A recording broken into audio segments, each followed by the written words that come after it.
Lezha përmbytet për shkak të shkatërimit të pyjeve. Ky fakt është bërë ditur gjatë një takimi të organizuar nga Bashkia Lezhë me pjesëmarrjen e përfaqësuesve të Ministrisë së Mjedisit, Bashkisë dhe specialistëve të pyjeve.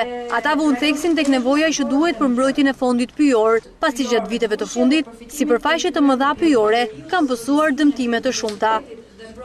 Bashkia po përpiqet dhe ka arritur një farë pune që ne t'i mbrojmë nga zjarri dhe nga prerjet e paligjshme. Ndërhyet me këtë punime për frenimin e erozionit që janë pritet malore, udhëzimet në zonën e zhveshur pyjore që janë shumë rëndësishme pasi përben një ndërhyrje shumë emergjente për të frenuar erozionin i cili sot i rrezikon shumë zonat e banuara, veprat e artit që hyjnë rrugët, tokët bujqësore që po shkojnë drejt shkatërimit. Çdo ditë ne kemi fenomene të ndryshme edhe përmbytja, që është një fenomen shumë i prekur tashmë në zonën e Legës. Për ekspertin e mjedisit Zefi Meraj, fermerët nuk duhet ta braktisin zonën ku jetojnë. Ai tha se do t'ju vihet në ndihmë fermerëve për t'i sensibilizuar që të qëndrojnë aty për të menaxhuar resurset që u ka falur natyra.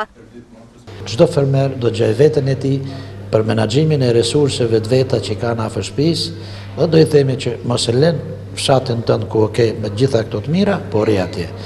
Vërshimi për rrejnëve malor është edhe shkaktari kryesor i përmbytjeve në Lezhë dhe kjo vjen si rezultat i dëmtimit të pyjeve dhe pritave malore nga vetë dora e njeriut.